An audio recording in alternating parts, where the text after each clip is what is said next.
आम्हाला अपेक्षा होती की इन्कम टॅक्सची यादी आमच्याकडे प्राप्त नाही, हे केंद्र सरकारकडे आहे, म्हणून आपल्याला 3ची वेळ दिली होती. त्याच्याबद्दल मी आता आपली दिलगिरी व्यक्त केली आहे. पण तरी पण आज ठरल्याप्रमाणे आपण काढायचं म्हणून आमच्याकडे जे काही उपलब्ध यादी होती, जे इन्कम टॅक्समध्ये बसत नाही अशा लोकांची आम्ही यादी केली आहे. मग अमरावतीमध्ये DCC बँक 58, अमाऊंट आहे 38,37,119. हां, 38,37,119. मी तुम्हाला जी कॉपी देतो सगळं, चालेल ना? जिल्ह्याची नावं सांगतो. लातूर DCC बँक 133 आणि अमाऊंट तुम्हाला सगळी मी यादी देतो. फक्त NPCचे नाव सांगतो.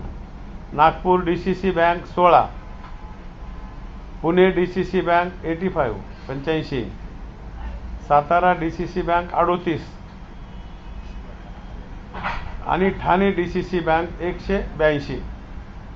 अशी एकूण सभासदाची संख्या 553 आणि अमाऊंट हे 2,99,37,540.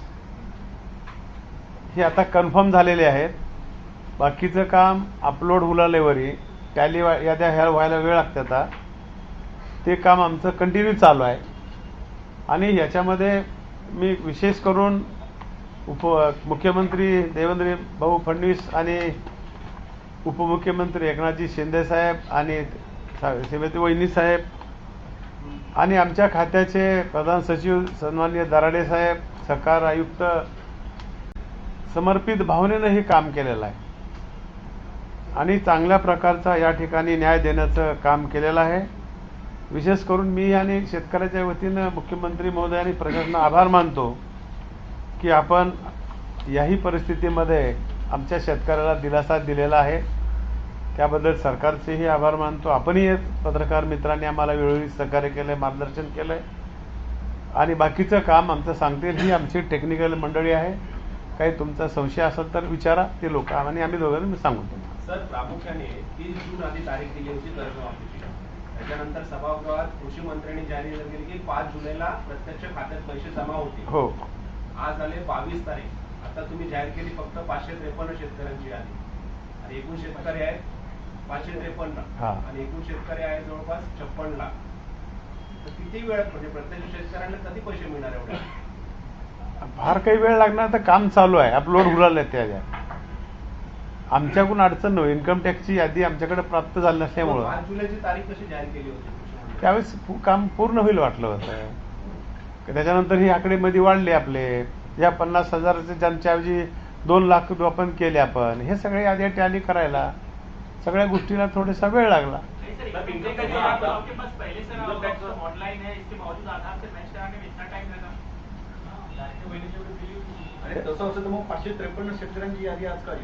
आमच्याकडे आणि आमच्याकडं आता ह्यात आम्हाला करायचं ठरलं.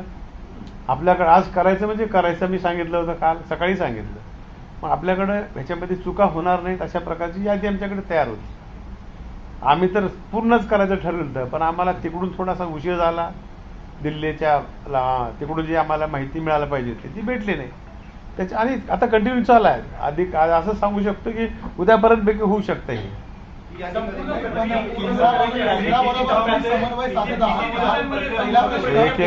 समन्वय साधताय का? दुसरा प्रश्न, केंद्राने काही डेडलाईन तुम्हाला दिली आहे का? आणि तिसरा प्रश्न, शेतकऱ्यांना नेमकं कसं कळेल की आम्हाला आणि किती?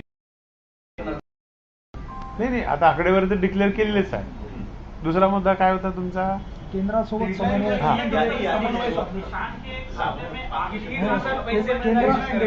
केंद्रासोबत आम्ही समन्वय साधतोय. दररोज मी स्वतः चेअरमन CBDT आणि माझा आवाज येत म्हणजे केंद्रासोबत आमचा दररोज डेली समन्वय आहे.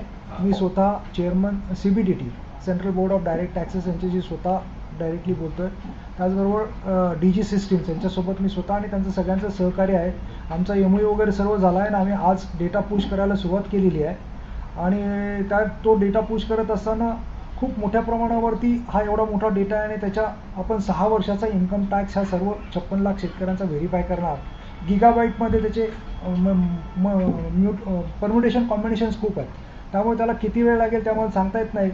कदाचित त्यांची सिस्टीम जर फास्ट काम केलं तर आम्हाला उद्यासुद्धा संपूर्ण डेटा मिळू शकेल. फक्त आपल्याला एकच अडचण आहे की बाकी सगळे आपण हे लावले आहेत, त्याच्यामध्ये फिल्टर्स लावले आहेत. केंद्र शासनाचे, राज्य शासनाचे एम्प्लॉईज, आजी माजी खासदार, आमदार, मंत्री सगळे हे फिल्टर झालेत. आता फक्त इन्कम टॅक्स पेईचा एवढा एक लास्ट फिल्टर राहिला आहे की जे ऑलरेडी इन्कम टॅक्स पे करतायत की शेती बाह्य उत्पन्नातनं, त्यांना आपल्याला हा लाभ द्यायचा नाही. श्रीमंत शेतकऱ्यांना बेसिकली आपल्याला हा लाभ द्यायचा नाही. त्यामुळे फक्त ही शेवटचा फिल्टर आपला बाकी आहे. हा फिल्टर लागल्याबरोबर आपण जशी आपल्याकडे केंद्र शासनाकडनं आपल्याकडे सर्टिफाय होऊन यादी येईल तशी आपण कदाचित उद्या करू शकतो, परवाही करू शकतो. म्हणजे फक्त आपल्याला ते कॉम्प्युटर किती वेळ घेतो त्याच्यावरती आहे. बाकी असं म्हणजे आता कुठली अडचण नाही. याला परवानगी सुद्धा आपल्याला केंद्रासोबत डेटा शेअर करण्यासाठी फाईलचं मुवमेंटसुद्धा आपलं केंद्रीय वित्तमंत्र्यांपर्यंत फाईल गेली. तिथली वित्तमंत्र्यांनी अप्रुव्हल दिल्यानंतर मग त्यांचं खूप प्रोसेस आहे. म्हणजे भारत सरकारमध्ये खूप स्टेजेसमधनं, आणि तरी आमचा एक अधिकारी आम्ही तेवढ्यासाठी कायमस्वरूपी दिल्लीत ठेवला आहे. आणि त्यांच्यासोबत मी स्वतः डायरेक्टली हायेस्ट ऑथॉरिटीशी मी स्वतः बोलतो आहे. म्हणजे चेअरमन आणि त्याचबरोबर director system, DG systems, secretary. त्यामुळे आपल्याला आता कुठली अडचण नाही. आता फक्त रनिंग प्रोग्राम सुरू झाले. आपला ऑफिसर्स तिथं बसलेला आहे. आल्याबरोबर आपण पब्लिश करू, त्यात काही अडचण नाही आहे. लाडक्या बहिणीचा डेटा मिळायला आपल्याला जवळजवळ 3 ते 4 महिने लागले होते. आणि आता हा डेटा म्हणजे तुम्ही आताच प्रोसेस सुरू केली आहे, तर लगेच कसं मिळू शकेल? हां, नाही काय लाडक्या बहिणीचा पहिला अनुभव होता आणि याच्यामध्ये मला माहीत नाही त्यांच्याकडनं एवढा वेळ का लागला, पण मी स्वतः डायरेक्टली चेअरमन CBDT आणि DG सिस्टीम मी स्वतः बोलतो. आपल्याला अजिबात एवढा वेळ लागणार नाही. 2 ते 3 दिवसामध्ये आपला डेटा व्हेरीफाय संपूर्ण प्रक्रिया झालेली आहे. सर, तुम्ही आता या शेतकऱ्यांची यादी जाहीर केली आहे. आता राज्यामध्ये एवढे शेतकरी थकबाकीदार आहेत, त्यांना तुम्ही कर्जमाफी देणार आहात. तर या वर्षीचं पीक कर्ज तुम्ही किती वाटप केले आणि जे थकबाकीदार शेतकरी आहेत त्यांना तुम्ही पीक कर्ज देत आहे का? पीक कर्जाचे वाटपाचं फिगर आहे ना, अधिवेशनाच्या काळात लेटेस्ट आहे. अच्छा, ओके.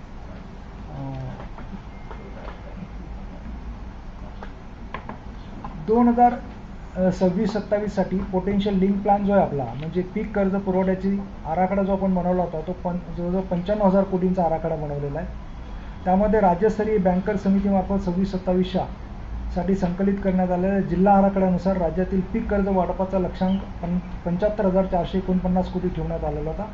यापैकी खरीप कर्ज वाटपाचा लक्ष्यांक 52,822 आणि रब्बीसाठी 22,627 एवढा 52,882 खरीप यामध्ये आणि रब्बी 22,627.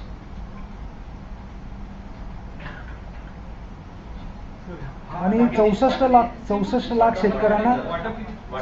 शेतकऱ्यांना कर्ज पुरवठा करण्याचा लक्ष्यांक आहे आपला. यामध्ये अजून तुम्हाला बायफर्केशन देतो की मध्यवर्ती सहकारी बँकांना 26,885 कोटीचं उद्दिष्ट आहे आणि सार्वजनिक क्षेत्रातील नॅशनलाइज आणि आपल्या कमर्शियल बँक्स आहेत त्यांच्यासाठी 33,588, खाजगी आणि लघुवित्त बँकांसाठी 9,923 आणि ग्रामीण बँकेसाठी 5,073. ह्या फिगर्स आम्ही तुम्हाला शेअर करतो. आत्तापर्यंत तेच सांगतो. आत्तापर्यंत खरीप पीक कर्ज वाटपाचा लक्ष्यांक मी तुम्हाला सांगितला. शेतकरी संख्या कर्ज वाटप आम्ही जो लक्ष्यांक दिला तो 52,822 कोटीचा. शेतकऱ्यांची संख्या खरीपामधली 45.12 लाख. आत्तापर्यंत वाटप झालेलं खरीपाचं कर्ज आहे 29,410 कोटी. कर्ज वाटपाचं प्रमाण 56% आहे.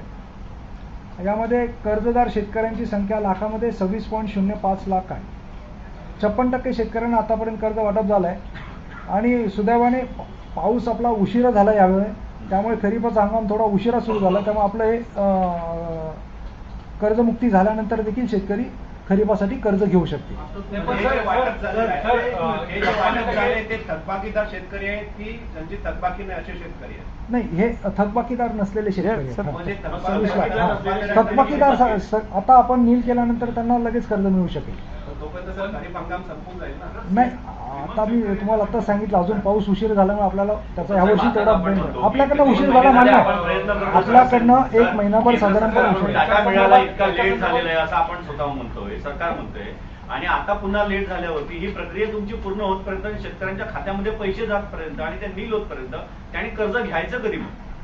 याला काहीतरी कुठेतरी सुसूत्रता आणली तर पाहिजे. याला जोडून एक प्रश्न आहे की तुम्ही मंत्री महोदयांनी ज्यावेळी हाऊसमध्ये सांगितलं होतं सावकारी कर्ज हो. संदर्भात, या वर्षीचे सावकारी कर्जाचा आकडा आहे का आपल्याकडे?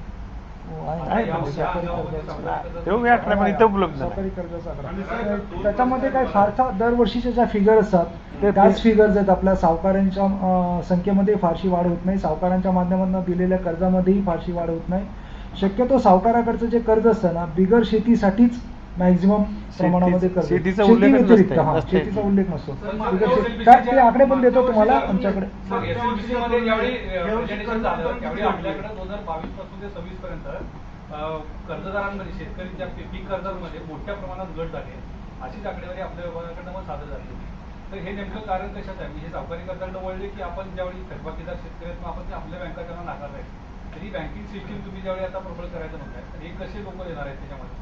नाही, तर बँकिंग असं काही आहे का म्हणजे विभागाचं असं काही हां, आहे? बँकिंग सिस्टीम प्रबळ करण्यासाठी आपल्या ज्या जिल्हा मध्यवर्ती बँका आहेत, मॅक्झिमम तुम्ही जर बघितलं तर पीक कर्ज वाटपाचं जे प्रमाण आहे, नॅशनलाइज बँका आणि खाजगी बँका यांचं अमाऊंट जरी जास्त असली तरी शेतकरी संख्या पर्सेंटेजमध्ये त्यांचं कमी असतं. ते मोठ्या शेतकऱ्यांना मोठ्या प्रमाणावरती कर्ज देतात. आपल्या जिल्हा मध्यवर्ती बँका ज्या आहेत त्यांच्या माध्यमातून जवळजवळ 80 ते 90% शेतकऱ्यांना कर्ज दिलं जातं. म्हणजे आपलं जे जिल्हा मध्यवर्ती बँकांच्या माध्यमातून दिलं जाणारी जी कर्जाची रक्कम आहे ती साधारणपणे शेतकऱ्याला फार मोठ्या रकमेची आवश्यकता नसते. खरीप आणि रब्बी हंगाम मिळून ऑन अन ॲव्हरेज आम्ही जे काढलेलं आहे, काही शेतकरी जास्त घेतात, पण 90,000 ते 1 लाखाच्या आत शेतकऱ्यांनी हे कर्ज घेतलेलं असतं. पीक कर्ज जी असतात ती, ही जी आकडेवारी गेल्या 4 ते 5 वर्षांचा जो आम्ही अभ्यास केला त्याच्यावरून तुम्हाला ही आकडेवारी सांगतोय. आणि ह्या वर्षीसुद्धा आत्तापर्यंत खरीप हंगामाचं जे पीक कर्ज वाटप जे झालेलं आहे, जे आमच्या जिल्हा मध्यवर्ती बँकांना जे उद्दिष्ट दिलं होतं, तर आम्ही 19,964 त्यापैकी 17,625 कोटी वाटप झाले. म्हणजे 88% जिल्हा मध्यवर्ती बँकांनी वाटप केलं आहे. वाटप कुठे कमी झालं आहे? राष्ट्रीयकृत बँका, खाजगी लघुवित्त बँका आणि ग्रामीण बँक यांच्या माध्यमातून वाटप कमी झाल्यामुळे ओव्हरऑल आपला 56% आलं आहे. मागच्या वर्षी आणि ह्या ज्या एक मिनिट, ज्या आपल्या जिल्हा मध्यवर्ती बँका आहेत त्या सक्षम करण्याच्या दृष्टिकोनातून राज्य शासनाने पावलं उचललेली आहेत. त्यामुळे आपल्या इन्क्लुडिंग नागपूर बँक, त्याचबरोबर नाशिक, धाराशिव बँक वर्धा आणि वर्धा या बँकांना आपण कॅबिनेट मंत्रिमंडळासमोर जाऊन जवळजवळ 850 कोटी रुपये देतो की जेणेकरून या बँकांचं पुनरुज्जीवन होईल. या बँकांच्या माध्यमातून शेतकऱ्यांना आपल्याला अधिकाधिक कर्ज उपलब्ध देऊ. नाशिक बँक तर बऱ्याच वर्षांपासून शेतकऱ्यांना अजिबातच कर्ज आपल्या DCC बँकेच्या माध्यमातून उपलब्ध होत नव्हतं. त्या बँकेला जवळजवळ 600+ कोटी रुपये आपण देत आहोत. एवढ्या मोठ्या प्रमाणावरती निधी या DCC बँकेला दिल्यानंतर मला वाटतं की या बँकेच्या माध्यमातून शेतकऱ्यांना पुन्हा नव्याने कर्ज उपलब्ध व्हायला सुरुवात होणार आहे. कर्जमाफीसाठी ॲग्रिस्टॅग कंपल्सरी केलेलं आहे. तर आता 56 लाख शेतकऱ्यांच्या किती शेतकऱ्यांच्या ॲग्रिस्टॅग अजून झालेलं नाही?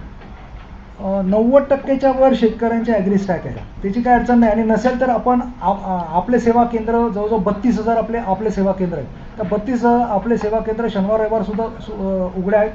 जिल्हाधिकाऱ्यांच्या लेवलला आपण कमिटी केलेली आहे, त्यामुळे जिल्हाधिकाऱ्यांना यात इन्व्हॉल्व करून घेतले, त्यामुळे त्या शेतकऱ्याचं त्याच ठिकाणी आपण ॲग्रिस्टॅग लगेच करून देणार आहोत. ती अडचण येणार नाही. तर 2 प्रश्न आहेत. एक तर जसं लाडकी बहीण योजनेमध्ये असं झालं की आपण एखादी चांगली योजना घोषित करतो, नंतर बजेटच्या प्रॉब्लेममधून दुसरा विभाग करून ते डायव्हर्ट करतात. या कर्जमाफी योजनामध्ये असं होण्याची शक्यता आहे का? एक दुसरं जे श्रीमंत शेतकरी आहेत त्यांची संख्या असेल तर नाही, श्रीमंत शेतकऱ्यांची मी तेच सांगितलं ना, आपल्याला आमचा प्रोग्राम रन होता, ती रन झाल्याबरोबर फायनल आउटपुट आल्याबरोबर आम्ही तुमच्यासोबत शेअर करू किती श्रीमंत शेतकरी आणि किती शेतकऱ्यांना आम्ही या योजनेचा लाभ देणार नाही आहोत. तेवढाच फक्त आकडा आमच्याकडे बाकी राहिलेला आहे. परंतु आपले जे सेंट्रल स्टेट गव्हर्नमेंट एम्प्लॉईज वगैरे जे होते ते आम्ही काढून टाकले. त्याचा आकडा साधारणपणे 40,000 अशी व्यक्ती होते शेतकरी की जे म्हणजे सेंट्रल किंवा स्टेट गव्हर्नमेंटमध्ये एम्प्लॉईज आहेत किंवा पदाधिकारी आहेत. असे 40,000 ऑलरेडी आम्ही माझा दुसरा प्रश्न होता की SC/ST सबप्लॅनमधून आपण माझी लाडकी बहीणसाठी पण पैसे वळवून घेतले होते कारण ते पुरेसे नव्हते, तर तसं काही या ठिकाणी होण्याची शक्यता आहे का? नाही, या ठिकाणी आपल्याला राज्य शासनाने पुरेशी तरतूद उपलब्ध करून दिलेली आहे, त्यामुळे काही अडचण मला वाटत नाही यामध्ये काही अडचण आहे. सर, जर आपल्याला कर्ज आता माफीची रक्कम वितरित करायला वेळ असेल आणि ज्यांची कमाल आहे तर त्यांना तुम्ही या बेसवरती यादीत नाव आहे तर यांची कर्जमाफी होणारच आहे. तर ज्यांची कर्जमागणी आलेली आहे त्यांना कर्जपुरवठा करणार आहात. काही सूचना देणार का बँकांना? कारण जर प्रक्रियेला जर उशीर समजा झाला तर त्यांनी कर्ज उशिरा कर्ज मिळणार प्रदेश नाही. ठेवल्यानंतर तसं आम्ही जरा नाबार्डशी चर्चा करून सूचना देतो बँकांना, पण आता जर आम्हाला 1-2 दिवसात यादी मिळाली तर यादी प्रसिद्ध झाल्यावर त्या यादीच्या बेसिसवर जिल्हा बँकांना आम्ही सांगू त्यांना कर्ज वाटप तसं करायला. तुम्ही लेखी कळवलं का? कळू आम्ही जिल्हा त्याविषयी. बँका सूचना पाळतील, पण इतर जे नॅशनल